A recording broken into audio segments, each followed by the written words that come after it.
E aí, Samuel Teixeira, Edivaldo Balu. materializando aí um sonho, né? Cara, a gente deu trabalho aqui pra gente se juntar aqui, não foi? Finalmente a gente conseguiu uma vaga na minha agenda e na sua para a gente trazer aí alguns assuntos da mecânica e a nossa experiência a favor do nosso cliente, né? Sim, exatamente. Teve a falta de mais um parceiro nosso, né? Grande Éder, também especialista em Peugeot. Esse é o nosso primeiro episódio, né? Oficinaço ou mecanaço, né? Bom, depois a gente bota a enquete aí para o pessoal resolver qual é o nome. Oficinaço ou mecanaço. Tem dois nomes aí para ser batizado o nosso podcast. Me conta aí tua experiência aí, que tu teve em concessionária, a gente vai falar sobre concessionária, sobre o que é que a gente está fazendo agora, você está fazendo agora. Me conta aí, Edvaldo, tua experiência. Bom, Samuel, vamos lá. São 45 anos de idade, 27 anos de profissão, ex-aluno do Senai, assim como você e o Éder. A gente teve uma formação, na época era Curso de Aprendizagem Industrial, o CAI. Foi um ano, estudava de manhã e de tarde, e à noite eu concluí o segundo grau lá no liceu. Daí, saindo do Senai, a gente inicia como menor aprendiz em alguma oficina e ou concessionária à época. Eu iniciei numa concessionária Fiat, trabalhei 30 dias como auxiliar de mecânico e tive a minha... Né? Ganhava quanto? Ganhava quanto? Na época era meio salário. Meio salário. Como era menor aprendiz, era meio salário. R$ 140, fevereiro de 97. Legal, cara.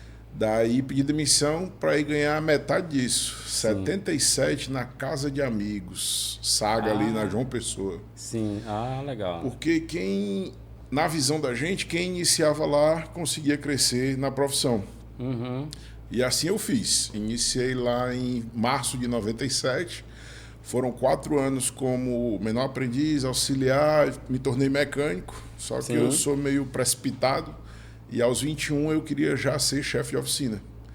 Eu criei um fascínio enorme por carros, corri atrás de estudar, me formei como tecnólogo em automobilística, tenho CREA como tecnólogo.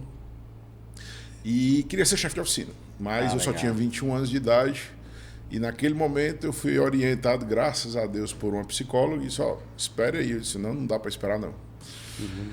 Aí legal, eu pedi demissão e fui ser professor do Senai. Não era chefe de oficina, mas fui dar aula de mecânica. Essa eu não sabia não. Eu estudava, era aluno do curso técnico para ter o CREA aí como tecnólogo.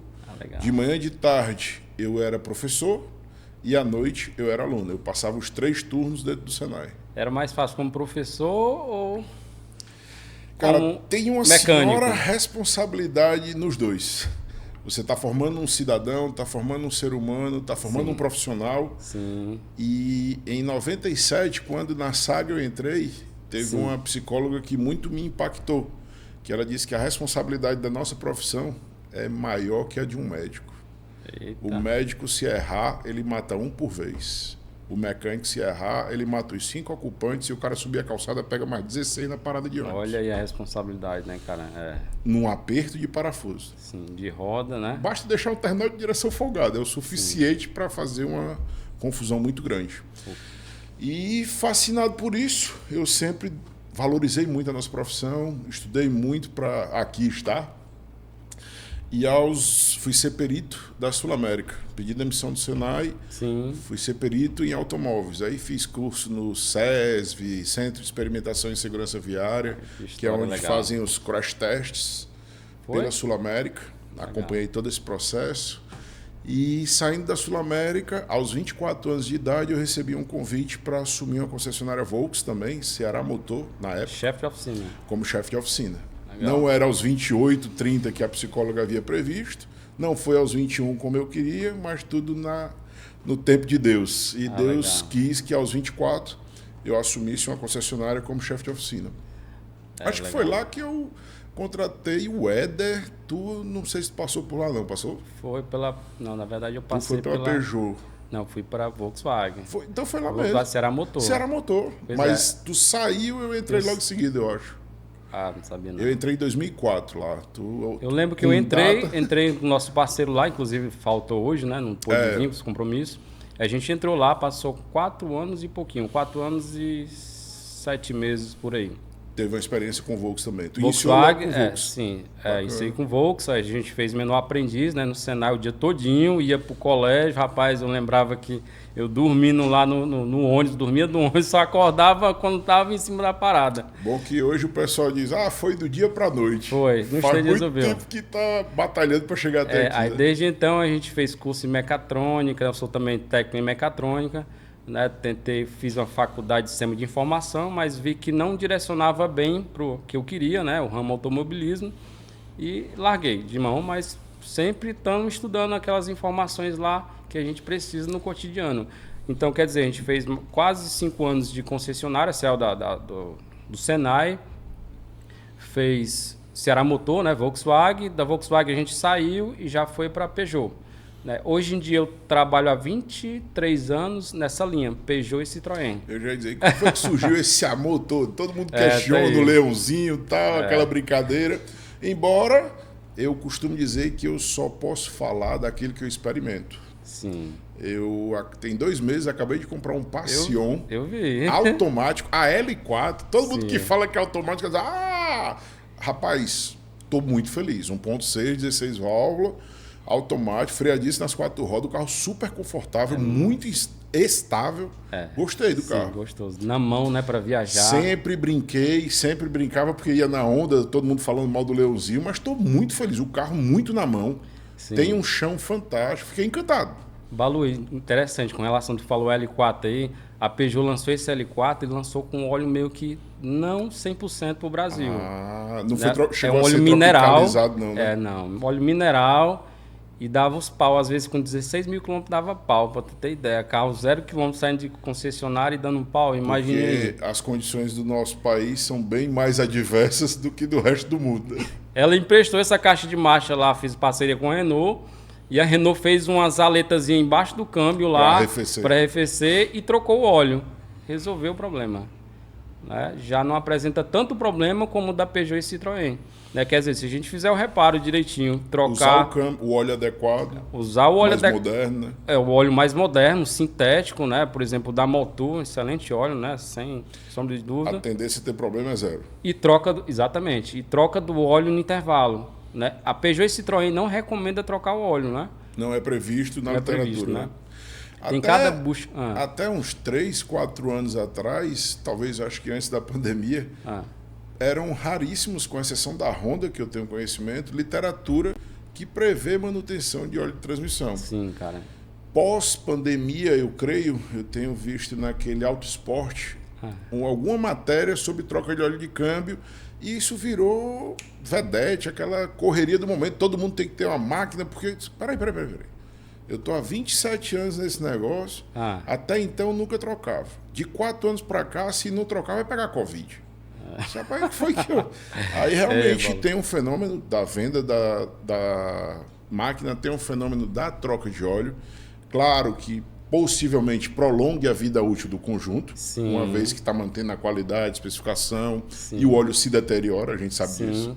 E falar em óleo se deteriorar, me fala sobre essa correia aí. Pegou esses da Chevrolet? Rapaz, eu participei do lançamento desse carro em 2020, acompanhei, a gente tem 3 cilindros. Na verdade, 3 cilindros é uma tendência da indústria automobilística. E já existe desde 2013 no HB20. Eu lembro que o projeto da Peugeot, ela meio que pegou, faz tempo ela já tinha também, mandou os chineses lá fazer um motor, e realmente é um dos motores bons. O HB20 já nasceu 3 cilindros. E já nasceu com corrente comando, assim como o Corolla, corrente comando, quase zero manutenção. Já o nosso querido amado e tão polêmico, é um excelente carro. Fui muito feliz, trabalhei desde o lançamento até junho desse ano com o veículo. Chevrolet, tenho 14 anos de Chevrolet, mais 9 de Volkswagen. Ambas tecnologias muito semelhantes. O Volkswagen também tem o 3 cilindros. Eu, particularmente, não gosto de nenhum 3 cilindros por conta da vibração. Seja Peugeot, Ford, Volks, GM, eu não gosto. O melhor é Volkswagen? Porque a gente vem daquela velha escola, que se regulava um carburador e botava um copo em cima para ver se estava vibrando. E eu não gosto da vibração, ponto. Mas isso é uma opinião pessoal minha. Isso não quer dizer que o carro seja bom, Tem seja que ficar ruim. uma Opala 6 cilindros. Eu não gostava de Passion até 2 meses atrás. Sim. Comecei a usar, passei a gostar demais do carro. Estabilidade, né, Admiro demais o carro. Mas voltando para nossa Sim. tão polêmica correia banhada a óleo. Me conta aí mais aí. Cara, eu tenho um Uber, motorista de aplicativo, eu tenho taxista com 500, 600, 700 mil quilômetros rodados. Que você presta serviço. Que presta manutenção. Certo, e esses caras sempre utilizaram o óleo adequado. Eu conheço o carro do dia que foi vendido. Que óleo adequado é esse, Valon? O óleo recomendado pela montadora, certo, com okay. a especificação da montadora, que certo. atende a norma Dexus. Certo, Atendeu perfeito. essa norma, teremos uma vida longa do conjunto. O conjunto é previsto para uma manutenção aos 240 mil ou 15 anos.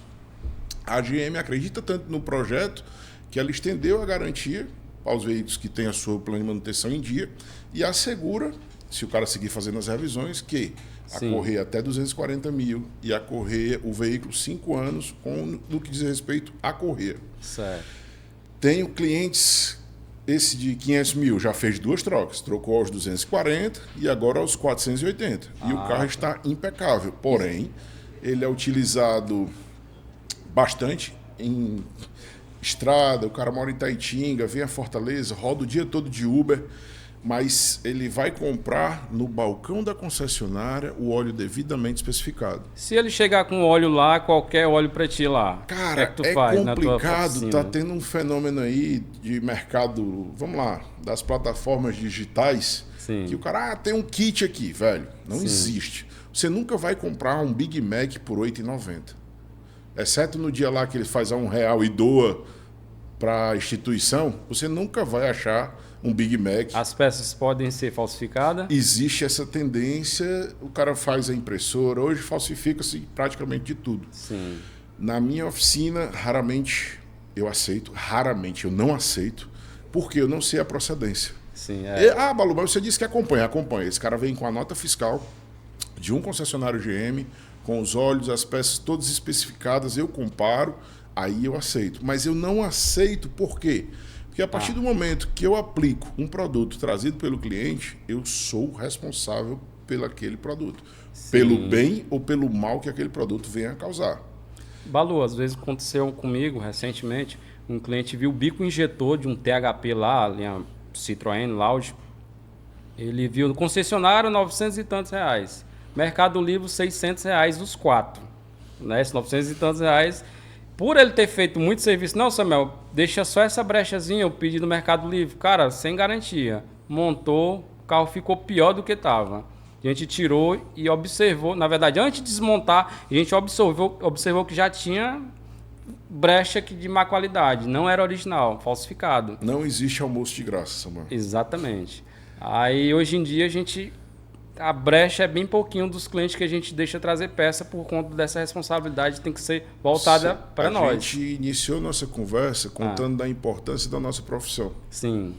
Se tu aplica um jogo de pastilha que o cara traz, hoje qualquer carrinho chega a 140, 160, 180 km por hora. Sim. Eu costumo dizer para os meus clientes que a família que vai estar lá dentro do carro não é a minha. É pastilha de freio, né? E perde uma A eficiência. responsabilidade é muito grande. Pastilha de Eu freio. não aceito por conta disso, porque você passa a se tornar responsável. E eu preciso chegar em casa, botar minha cabeça no travesseiro e dormir tranquilo. Eu já tive clientes, eu tenho clientes que a febre aí é stage 1, stage 2, stage 3, todo mundo preparando para andar mais, e o freio o cara quer comprar a pastilha de R$80, sendo que a pastilha custa 380. Não existe. E perde eficiência muito. Só numa frenagem, eu acho que perde na faixa de 30% de frenagem. Eu tive testemunho de um cliente que ele botou e em 2 dias ele voltou, comprou o original, os caras tiram isso do meu carro. Sim. Eu passei uma situação complicada, eu expus a minha segurança e a da minha família, Sim. porque eu pisei e não teve, o freio não estava lá. Sim. Graças a Deus, nada de mal aconteceu, nada de mais grave, mas poderia ter acontecido. Logo, eu prefiro evitar problema. A tendência da minha oficina é prover soluções. Sim. Então a gente tem que orientar o cliente, né? Às vezes o cliente vem mal acostumado, né, Balu? Vem de outra oficina mal acostumado a essa manutenção correta, né? Desde a orientação ao cliente, né, que é importante dizer, rapaz, ó, você vai comprar essa peça, eu não vou aplicar por conta disso, disso, disso. E outros fatores é a questão da segurança, a questão do tempo, que esse carro vai ficar lá na oficina e a gente vai perder tempo e acaba você chateando e chateando. Hoje são dia 23, eu estou há 53 dias de jornada de empreendedor e eu já fiz uma aplicação de uma peça de uma boa marca, Sim. montei e teve um problema. Graças a Deus, a peça foi comprada pela minha oficina, no distribuidor, tem nota fiscal, tudo certinho. Sim. E quando o cliente apresenta a falha, o problema, a única coisa que ele deseja é uma solução. Ele não quer saber se tu vai enviar aquela peça para garantia, se existe um processo, daqui a 5, 7, 15 dias, dependendo da peça, meses. Sim. Ele não vai esperar, ele quer o carro dele pronto. Sim. Balu, Samuel, a peça na sua oficina é um pouco mais claro. Claro, porque ela tem uma margem para comportar esse tipo de situação. Sim. Quando o cliente chegou na minha oficina, deu problema na peça, compre mais 2 e vamos montar o carro do cliente. Sim. O problema é nosso. Sim, perfeito. Depois eu resolvo os bastidores. Da minha cozinha cuido eu. Eu me viro com o meu distribuidor, mas o meu cliente não fica na mão. Por isso que existe a margem, por isso que a peça da oficina é um pouco mais cara, porque quando precisa da garantia, tem que estar lá. Lá, né? Às vezes Eu tenho um nome, tá aparecendo aí, sua logo, a minha. Nós temos um nome a zelar. Não é só a responsabilidade. Eu tenho 27 anos que eu construí o Balu. Sim. Você tem 23 anos que você construiu Samuel Teixeira e a Pexas. Sim. Não é do dia para a noite. Meu amigo, o cara chegou na minha oficina, ele quer uma solução e ele vai ter uma solução. E tem um custo essa solução. E eu vou entregar a solução ao meu cliente. Eu não deixo meu cliente na mão. Nós que trabalhamos com carros, às vezes compramos a peça, vem errada, imagine um carro na sua oficina, pendurado no elevador, isso me enlouquece, velho. Eu costumo dizer na minha que quem ganha para guardar carro é oficina e flanelinha. A oficina é um local de trabalho, o carro só é para subir no elevador, para executar o reparo e saiu. Eu subi e desmontei. Não, o cliente vai pensar, bota as rodas, desce e tira. Aquilo ali é uma unidade de produção. É uma ferramenta, um elevador hoje barato é 15, 20 mil reais. Tem todo um custo lá de hora por dia. Aluguel de espaço, mão de obra, qualificação, responsabilidade pelo carro, em riscar, coisa desse tipo, a gente tudo tem que assumir. O risco existe toda hora. Eu já trabalho com isso 27 anos, já vi carro cair de elevador, já vi muita coisa. Então, para evitar problema, eu busco parceiros que tenham a mesma sintonia que eu. Sim. Para poder entregar ao meu cliente uma solução à altura. E a mesma coisa como a gente procura pessoas para parceria, né? Na oficina, procura também cliente, né? Com essas qualidades. Tem que selecionar alguns clientes. Tem clientes que não compensa atender porque você vai ter dor de cabeça. Hoje um amigo me ligou... Fazer um colega meu não pode nem abrir o capô dele, às vezes você não pode abrir. Se o menino tiver febre, o filho dele teve febre dentro do carro, foi porque você abriu o capô. Foi, exatamente. Dobrou a esquina, quebrou. Liga para você. Ou acabou o combustível, hein? São situações bem complicadas. Então, voltando lá para o nosso tão amado 3 cilindros. Sim. Nesses 53 dias de oficina, eu já atendi uns 3. Tem um custo sim elevado. Sim. Vai gastar aí algo em torno de 4 a 7 mil reais para substituir correia com as peças genuínas, com garantia, com óleo específico. E evita problema. Você consegue tirar essa correia desse GM aí, 3 cilindros? Você tira o motor fora ou consegue fazer o reparo no canto? A literatura prevê a remoção do conjunto motriz. Sim. Você baixa motor e câmbio, faz isso numa plataforma eletrohidráulica. Na verdade, ela é pneumática. Ela é pneumática, mas fantástica e funciona. Porém, nós estamos no Brasil. Leva quantos dias aí para reparar? No Maré, quando iniciou, também tinha que se remover o motor. Leva por baixo aí uns 2, 3 dias baixando o conjunto motriz. Sim. Mas alguns técnicos começaram a desenvolver procedimentos fora da literatura. Consegue sim ser feito com o motor no canto, consegue sim ser feito sem necessidade de baixar o conjunto motriz. Um cara muito bom faz isso em um dia. Por quê? Tem mecânico bom. Agora, mecânico muito bom. É. Muito bom. Um mediano vai levar aí 2 a 3 dias. Bom e rápido, né? Tem uns que são bons, mas são... rápido e preciso. Sim. Porque o cara tá mexendo com sincronismo. Tem que entrar lá depois com scanner, né? Só esse tempozinho lá leva no mínimo... Não é só trocar a correia. A gente sabe que hoje temos variador de comando, as polícias não têm chaveta, tem uma série de coisas. E o que ocorre? Por que da substituição da correia? Porque a primeira se deteriorou, soltou fragmentos. Sim. Não é só chegar e botar outra correia. Você tem que lavar o motor inteiro, remover todo e qualquer resíduo, tirar... Tem 2 parafusos que são os parafusos que seguram os variadores de comando. Sim. E eles que fazem o fluxo de óleo. E se ficar fragmento, vai ter outro problema. Vai acender a luz de injeção, vai dar problema por conta de entupição. Sim. Daí, em alguns casos, chega a 7, 8 mil, chega, porque cada parafuso desse custa uns 540, quase 600 reais. Aí o cara acha que é manutenção, peças ali, mas também tem o equipamento eletrônico que você usa. Fora toda a análise eletroeletrônica, scanner, osciloscópio. Só esse tempo aí na frente de um computador, do scanner, já leva um bom tempo. Já depois que finalizado o serviço, vai agora na parte de scanner, passar o scanner e zerar o sistema e testar, né? E alguns usuários, clientes, proprietários dizem, esse cara não tá fazendo nada no meu carro. A gente tá lá, olhando, jogando videogame.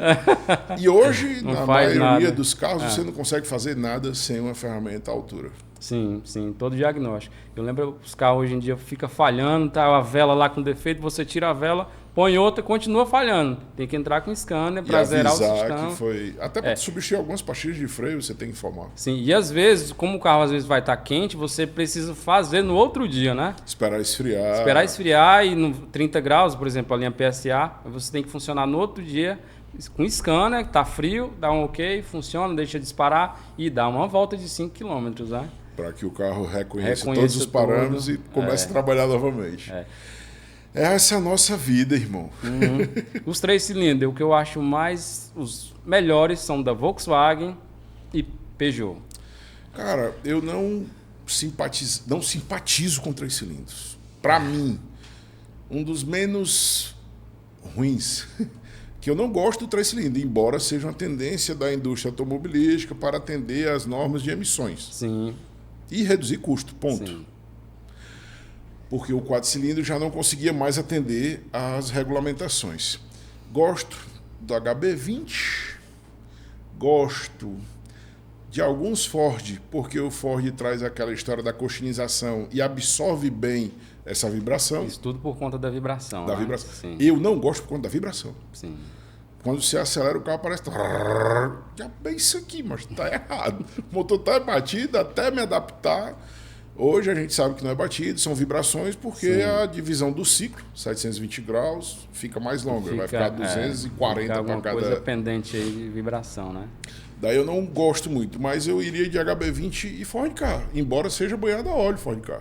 Sofre tanto quanto a GM, só que a GM vende mais, então ficou aí a bola do momento, né? Não se fala em outra coisa. Os 3 cilindros da Peugeot e Citroën, eu acho que eu reparei só um. Nessa toda a gama de experiência que a gente teve. Peugeot e Citroën hoje já é Stellantis, né? É Fiat, né? Mas só que assim, esse motor Puritec 1.2, né? Agora tem um da Fiat, né? Firefly. Que é o 3 cilindros, já é uma outra história aí para contar. Até hoje eu tenho feito mais manutenções preventivas em todos. Nunca fiz um motor desse. Se fiz ou substituí foi por calço hidráulico, aí é mau uso. O cara enfiou o carro dentro da água. Mas é a tecnologia, é a tendência e é dela que eu levo meu sustento para casa e sustento a minha família. Gosto do carro, o carro existe, é um fato. E não dá para viver só de 4 cilindros. Hoje os 3 cilindros aí já tem carro pedindo manutenção. E estou muito feliz nesses 53 dias de oficina aí, correndo atrás dos resultados, transformar a nossa arte em resultado. Uma coisa que eu acho desvantagem no 3 cilindros, Edvaldo, é com relação à viagem, fazer viagem longa e até mesmo você esticar ali 130 km por hora, 140, você vê que o torque dele já baixa bastante devido ao volume. Samuel, hoje a gente tem, vamos lá, tem moto 3 cilindros, Yamaha, com torque, com potência. Tem aquele carrinho bem engraçado lá da Toyota, 1.6, 3 cilindros, quase 300 cavalos, 200 e tantos cavalos. É muito relativo. Se enfiar tecnologia, se botar dinheiro no projeto, o 3 cilindros é um puta carro. Sim. Não dá. Mas o que é que chega pra gente? 1.0. É o carro urbano. Sim. Aquele carro é pro cara de Uber, é para ir deixar, é pro universitário ir pro colégio, Pegar é aquele o trânsito. pronto. Para viajar, você viajar num carro é bem mais complexo. Exige mais do motorista do que um 6 cilindros, um V8, um 4 cilindros turbo. É bem complexo, mas é a tendência, a gente tem que se adaptar, não tem o que fazer. Eu tive uma experiência recente, de andar num carro elétrico. E o elétrico? Me fala aí sobre o elétrico aí. Rapaz, eu conheço o elétrico desde 20. Eu já peguei alguns Bolts. Rapaz, invocado em falar isso aí, desde quando, né, tu ia falar aí, o Peugeot 106, ele veio elétrico, cara. Já tinha? Já tinha elétrico, acho que era 2000, coisa desse tipo lá na França. É mais uma tendência da indústria automobilística. Redução mercado, de custos, né? Redução de peças. Não tem retentor? Não tem não tanto tem retentor. óleo? Bom, tem óleo de tem freio. Tem óleo de freio, né? Tem mas óleo aditivo para arrefecer as baterias. Sim. Mas eu tenho um Bolt com 150 mil quilômetros rodados e as pastilhas têm 80% de vida útil. Eita. Porque ele faz a regeneração no próprio motor, usa o próprio motor como freio. Sim. E não há tanta solicitação. É um cliente meu, o cara é motorista de aplicativo. Eu acompanho a manutenção desse carro desde zero. Eu brincava que a manutenção desse carro custava R$180. Ah, mas R$180 a gente levanta e olha, avalia, vê se tem algum vazamento do líquido que arrefece a bateria, arrefece ar-condicionado. Sim. Ele possui 3 sistemas de arrefecimento e dependem diretamente de aditivo. E a gente tem que avaliar, ver se tem algum vazamento, passar scanner. Só era para isso, porque não tem custo, não tem o que fazer no carro. Sim. Esse carro, aos 140 mil, ele veio apresentar uma pancada na suspensão por falha na caixa de direção, no mecanismo de direção. Mas aí não é uma falha do produto. Uma caixa de direção durar 140 mil. Em nossa cidade, Sim.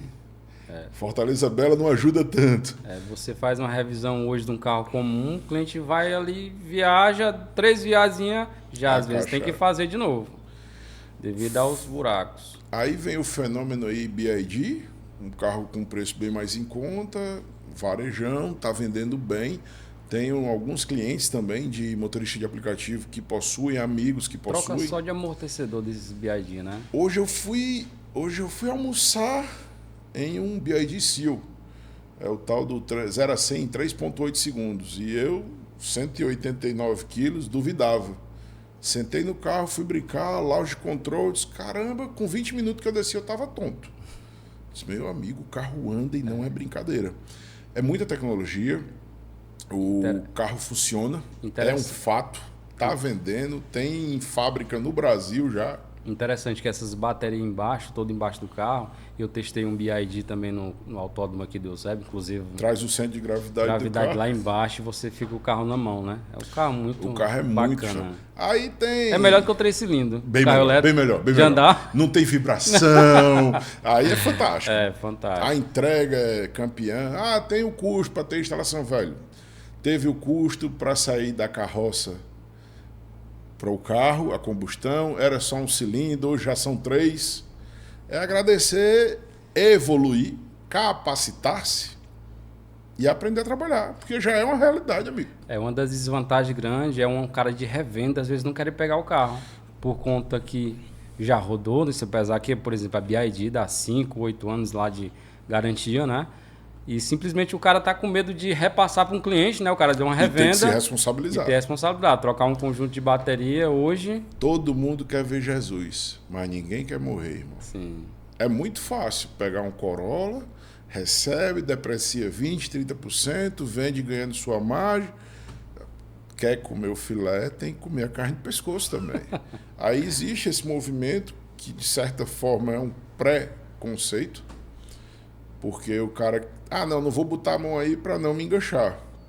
Sim. Porque eu posso ter um problema, vir a ter um problema, Mas se a montadora dá 8 anos de garantia e se as revisões estão feitas, a garantia vai ser na concessionária. Sim.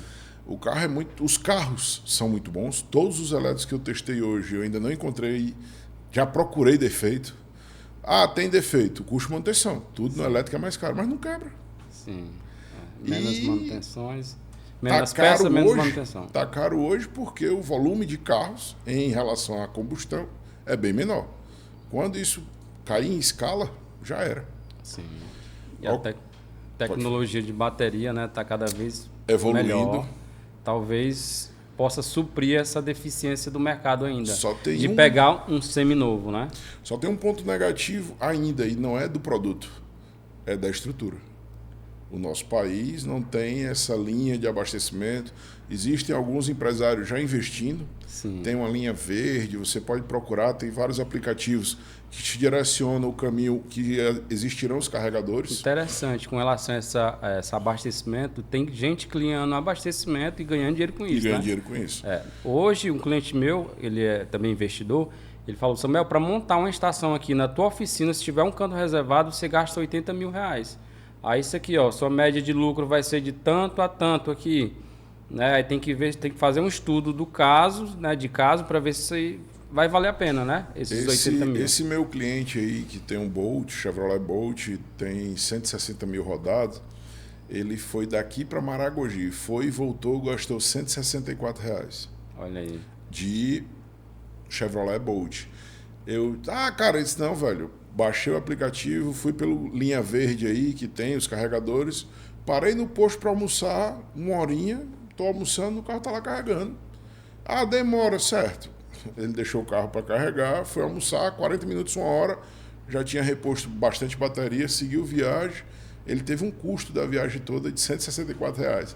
Que se fosse um carro a combustão, onde existem muitos interesses, governo tributa, tá todo mundo pendurado em cima da gasolina, do combustível fóssil. Tem um amigo meu que diz que é o suco do dinossauro.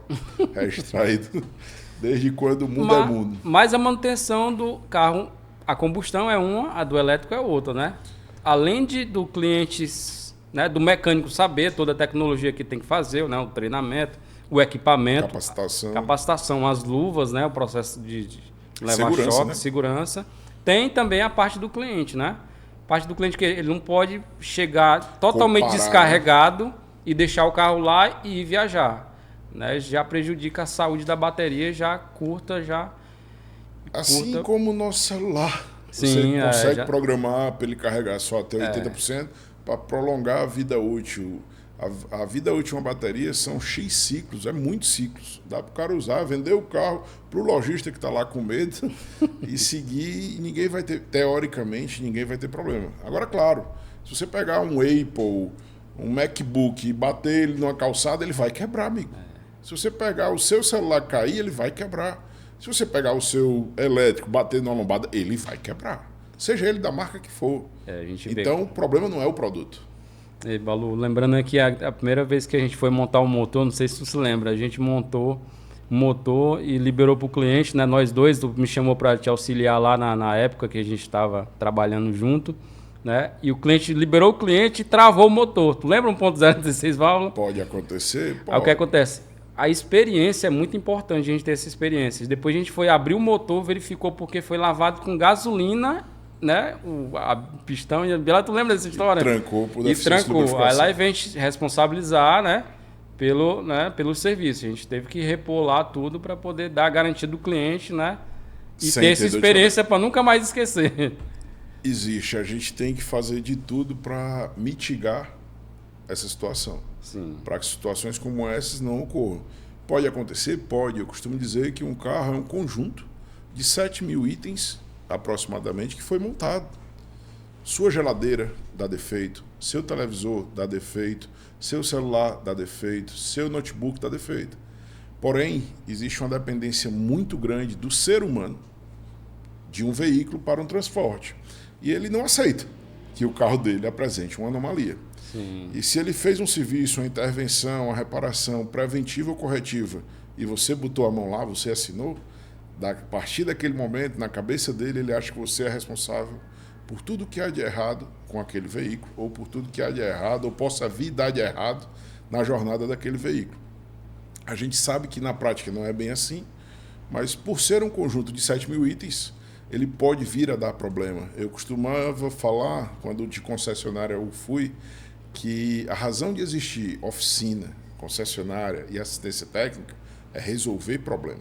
Sim. Logo, ninguém vai chegar lá, uau, Samuel, a luz acendeu, ó, cara, que legal. Não.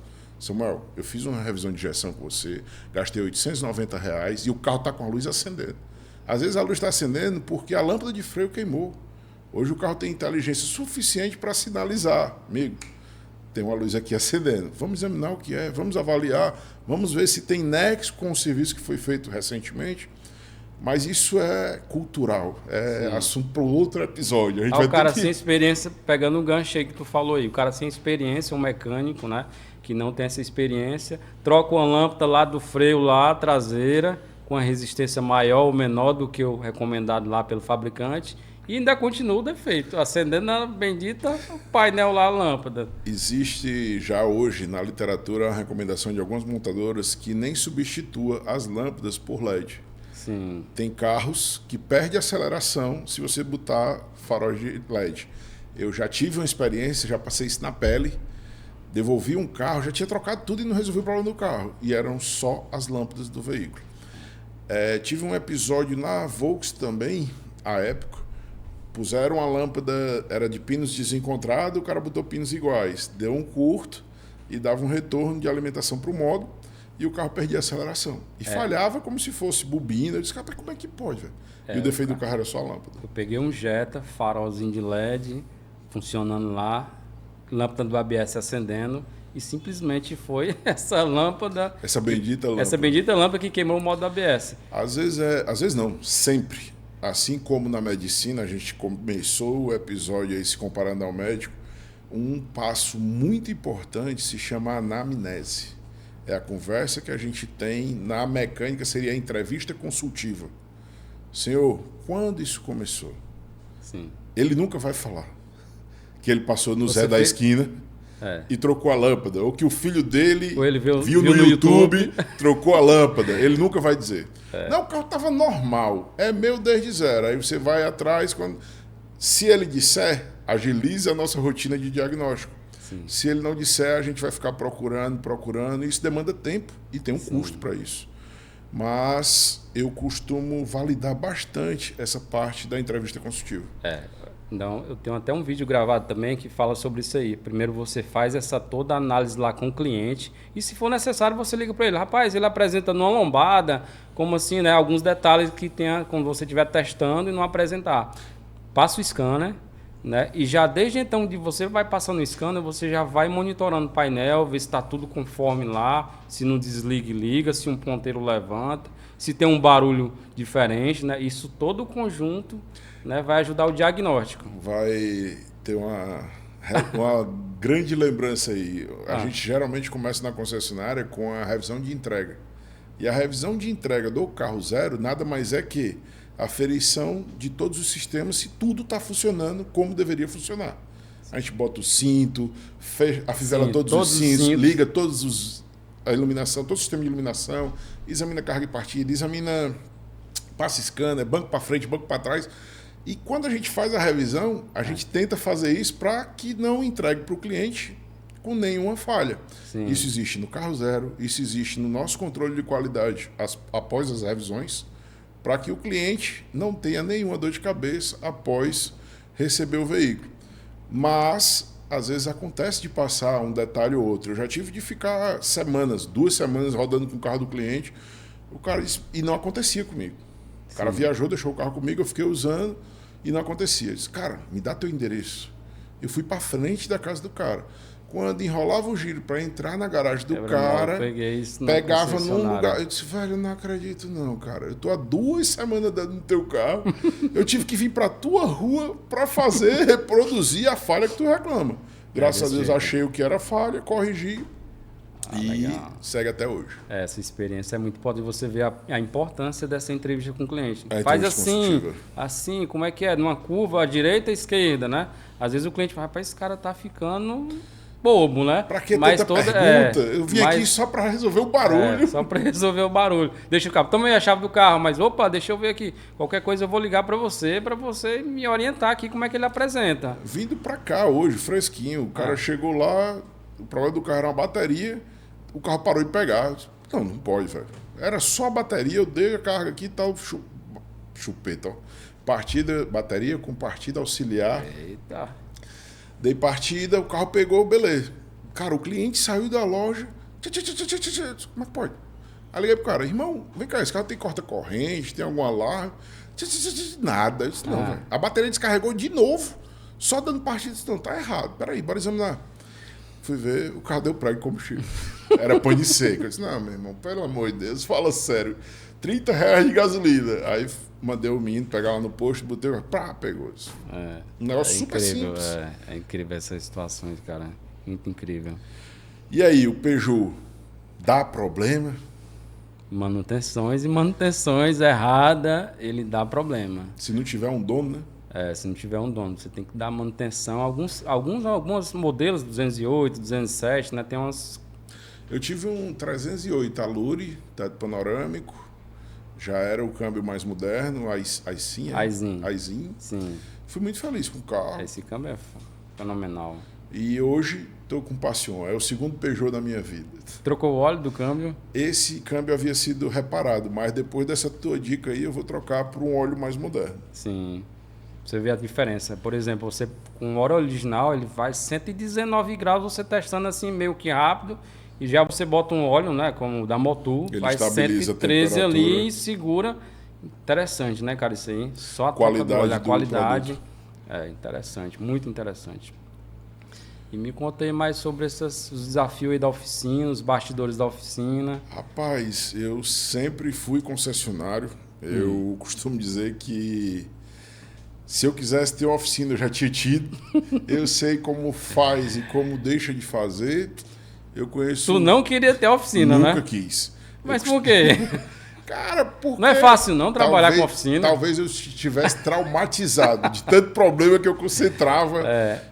Cheguei a ter uma passagem de 1.200 veículos. Olha aí. Eu cuidava de 3 concessionárias, 2 em Fortaleza, 1 em Sobral. Sim. Depois passou a ter uma gestão em Sobral, eu fiquei só com a de Fortaleza e eu tinha uma passagem média de 900 a 1.000 carros. Vamos botar aí uns 15% de problema, são 150 problemas. Eu tinha 5 problemas pipocando no meu colo todo dia.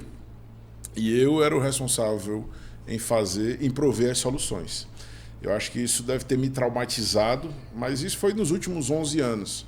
Mas como eu sempre fui pós-vendas, já fui auxiliar, mecânico, chefe de oficina e estou gestor há 20 anos, sempre liderando equipes campeãs, sempre transformando a nossa arte em resultado, mas eu não queria isso para mim, porque eu sempre empreendi no CNPJ alheio. Sim. Eu sempre fui empregado, CLT, e ao ser desligado eu disse, cara, eu vou dar um tempo, eu vou parar, vou ter umas férias aí. A mulher deixou ficar em casa? Vou respirar. Eu acho que eu só tenho uma oficina porque para não me separar eu tive que montar uma oficina para eu poder sair de dentro de casa. Aí eu montei um negócio chamado Hub de Soluções. Tudo que se refere a veículos, eu resolvo. Compra, venda, seguro, proteção, batida. Estou igual um smartphone. Legal. Faço manutenção preventiva e corretiva. Legal. O smartphone, você acessa a internet, bate foda e liga. Pronto, eu estou igual um smartphone. Só que isso não era suficiente. Eu participei de alguns processos seletivos e eu disse para mim mesmo e para Deus, irmão, é o seguinte, se o mercado tiver capacidade de me absorver, financeiramente e técnica, eu volto, sigo na jornada CLT de boa, já são 27 anos de carteira assinada. Se não, até o final do ano ou começo de 25, eu seria obrigado a ter uma oficina para sustentar minha família. E apareceu alguma? Aí, na semana que eu aluguei um ponto, reservei, estava tudo certo para eu alugar um ponto, Deus pegou e esfregou uma oficina na minha cara, botou uma oficina no meu colo. Tudo prontinho? Tudo pronto, com 4 funcionários, 4 elevadores, uma boa área, bem localizada. Eu disse, cara, numa rua que eu morei, e eu caminhava, passava na frente dessa oficina, e disse, rapaz, isso aqui dá uma senhora oficina. Mas, até o momento, tinha lá o seu fluxo. E graças a Deus a gente vem plantando aí esses 27 anos.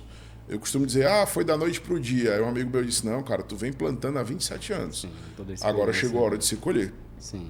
Eu já tive amigos... Balu, impulsiona no Instagram isso. Meu amigo, eu não estou dando conta do que aparece na minha porta. Você tem que selecionar teus clientes, né? Então eu não vou chamar um monte de gente para vir atestar minha incompetência, porque eu não vou ter capacidade para atender todo mundo. Sim. A gente ainda não trabalha com agendamento, mas graças a Deus eu tenho um bom relacionamento na cidade, conheço muita gente, chega bastante cliente e vem sendo abençoado. São 53 dias. Eu comprei essa oficina com todo mundo dentro, troquei fardamento, assumi o pessoal. A gente vai agora para o segundo mês. Hoje é o 53º dia de oficina. E eu tô gostando, tá igual passion. E eu tô gostando, tá me surpreendendo. É muito bacana, a rotina é muito parecida, muito semelhante ao concessionário. É mais leve? Porém, é multimarca, né? Antes eu só tinha uma marca, eu ficava dentro daquele portfólio. O que me levou a abrir um leque de oportunidades. Sim. Hoje eu atendo multimarcas, carros leves, carros médios, picape, 4x4. A coisa está fluindo numa velocidade fantástica. A minha família, bem dizer, já está quase toda inserida no processo. Legal. Eu tenho uma filha que fez 15 anos ontem. Hoje ela já é o financeiro, ela que tira nota, que emite as notas, faz a cobrança. Legal. Minha esposa está comigo. E tem o Edvaldo Neto, de 4 anos de idade, que está brincando ainda com os Hot Wheels, mas gosta da... Tá no sangue, gosta da coisa. E eu costumo dizer que a minha diferença para Noé é que Noé nem marceneiro era e a arca deu certo. Eu já era mecânico e tem tudo para Balu Auto Center fluir, porque, graças a Deus, para mim, foi um chamado de Deus. Sim. Eu precisava ter uma oficina. Durante 27 anos... Eu fui o Balu da Silcar, o Balu da Ceará Motor, o Balu da Saga, o Balu da Sul América. E onde é que está meu nome hoje? Não tem. O que foi que eu construí? Qual foi o legado que eu deixei para o segmento? Então surgiu a Balu Auto Center. Agora está construindo os teus próprios clientes. Agora estou tratando os meus clientes. Na verdade, eu sempre tratei como os meus clientes. Sim. Eu tenho contato de todos, eu falo com todos nas datas festivas. Antes de começar essa febre de marketing digital, de arte de Natal, arte do Dia das Crianças, eu sempre falava com os meus clientes e sempre construí esse relacionamento. Hoje a gente tem uma base de dados aí de aproximadamente 7 mil clientes no celular, na minha agenda. Eu tenho contato com todos, todos falam comigo. E graças a Deus, aí fazendo funil de venda, eu tenho um fluxo suficiente para manter a minha oficina. Balu, e fala em fluxo suficiente. A gente vai lançar aí nossos produtos, né? Ele tem um check-up, tem né? um projeto aí na gaveta para a gente desenvolver. Aí que a gente desenvolver. Um check-up, o cliente adquire esse produto e ele tem direito a X visitas em nossas oficinas. Sim.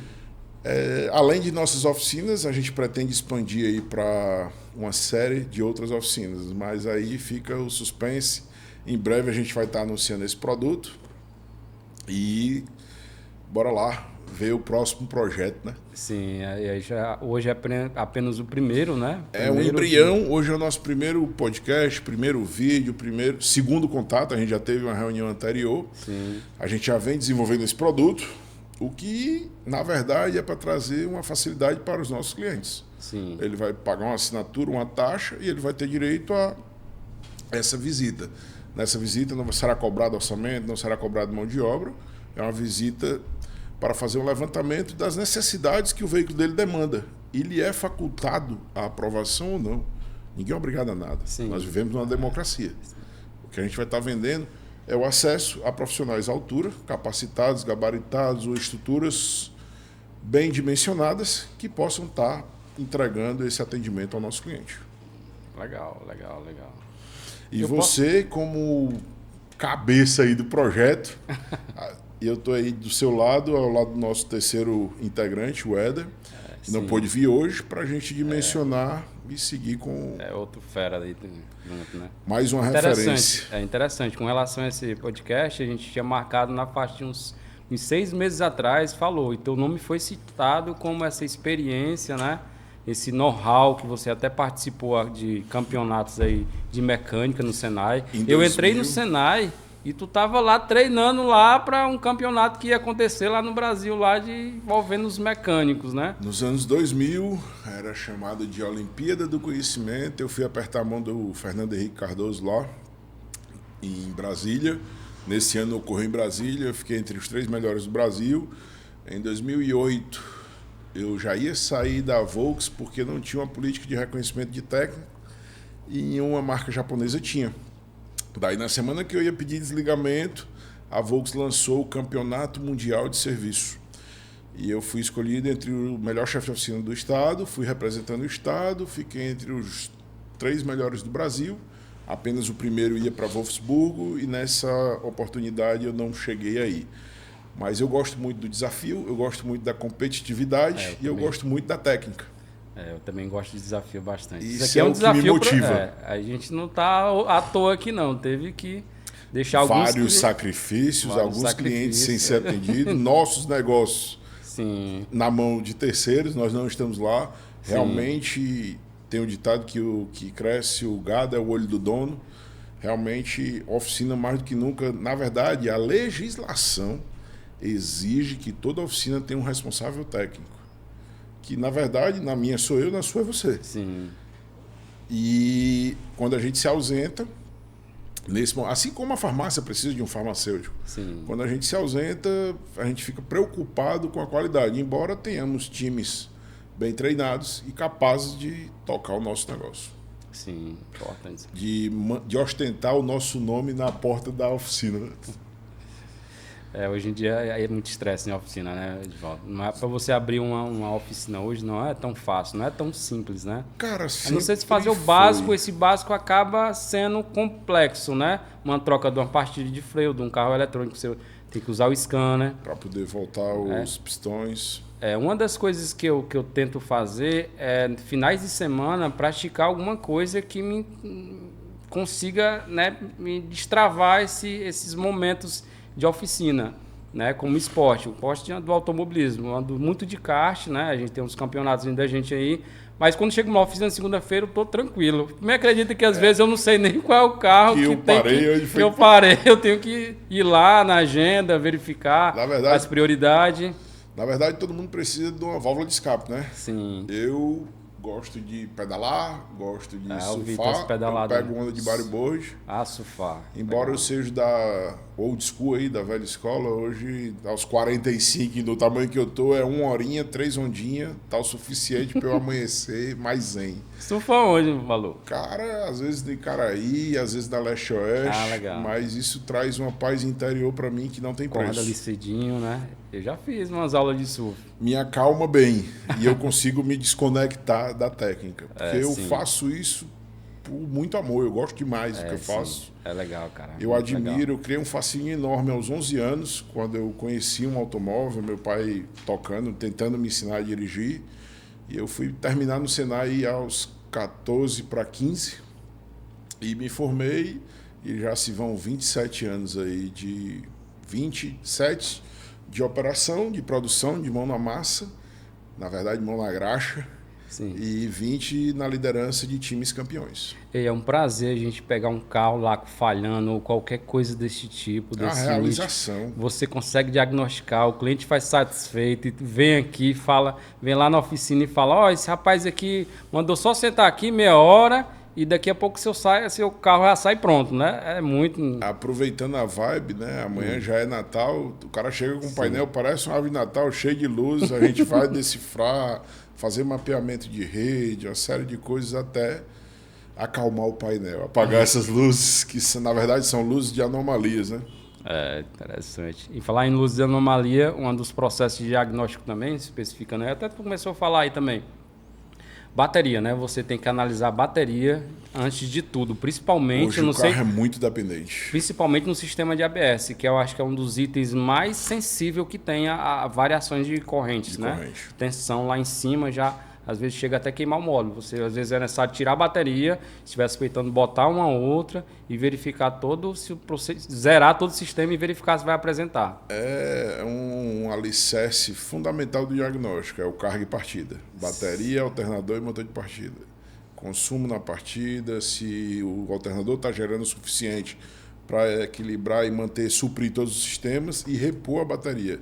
Hoje a gente já tem alternador inteligente. Sim. E a bateria é fundamental para tudo isso. Realmente são os 3 pilares fundamentais para startar qualquer diagnóstico. Às vezes umas 5 trocas da bateria. Teve um cliente de uma S10, chegou para mim, Samuel, essa bateria tá acendendo a lâmpada lá. Beleza, começa a trabalhar no carro. Eu verifico que a bateria tá errada, a corrente elétrica de partida lá tá errada. O cara, essa bateria não tem condição, mas tem que botar um outro aqui. Não, mas eu comprei agora, é nova. Né? Meio que teimando com a gente ali, né? Eu tive um tracker com aquele stop and go. Sim. Ele desliga e liga sozinho. O pessoal diz que start, stop é o botão.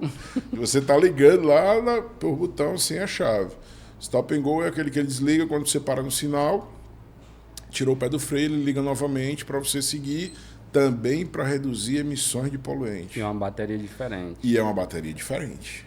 Eu tive uma Tracker 1.4 turbo com essa bateria diferente, tem um custo sim também diferente. E eu, não, bota qualquer uma.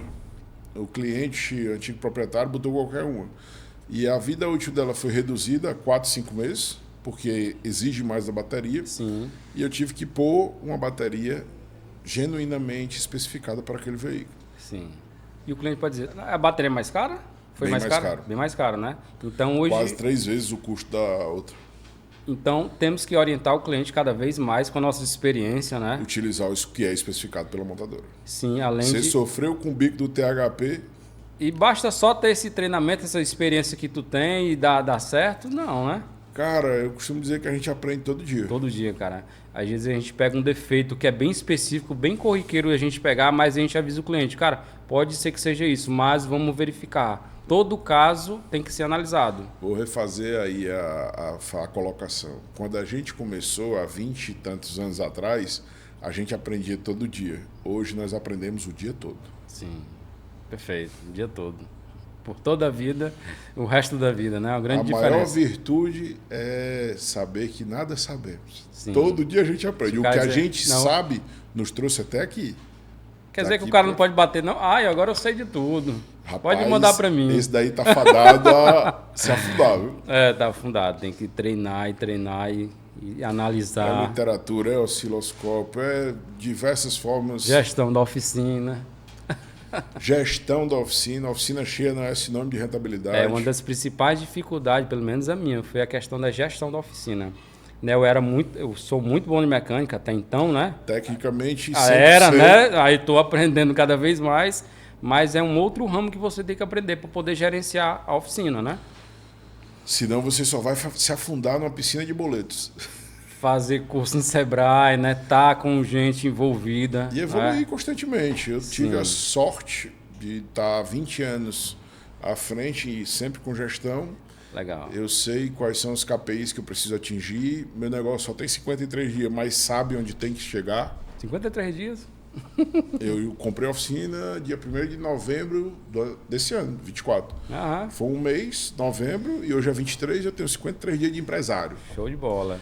Mas, graças a Deus, eu sei quais são os KPIs que eu tenho que atingir, o meu ponto de equilíbrio, o meu ticket médio, a minha passagem, o que é necessário para que o meu negócio seja saudável e pague as contas. Certo. Então, a gente vai encerrar por aqui. Eu acho que o tempo já deu aí. A gente tem só agradecer o pessoal. Satisfação.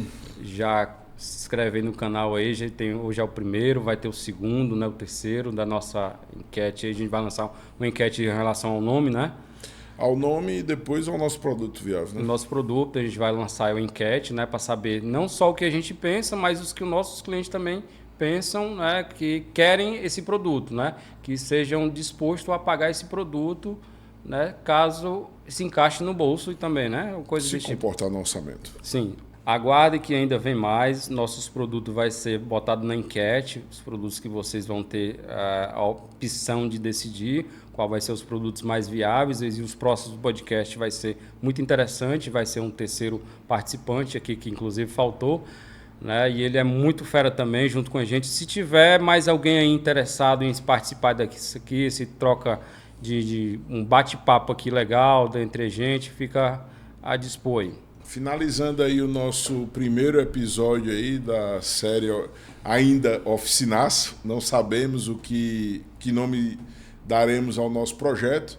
A gente fica aberto. Se vocês tiverem alguma sugestão de temas, pessoas que vocês desejem que a gente possa estar entrevistando aqui no nosso canal, é só deixar aí o like, o comentário ou entre em contato com a gente que a gente vai viabilizar isso para vocês. Grato demais pela oportunidade. Balu e a Balu Auto Center agradece a sua audiência. Só tenho a agradecer. Obrigado, Edivaldo, Balu. Satisfação, Samuel Teixeira. E vamos lá dar continuidade ao nosso projeto. Show de bola. Grato.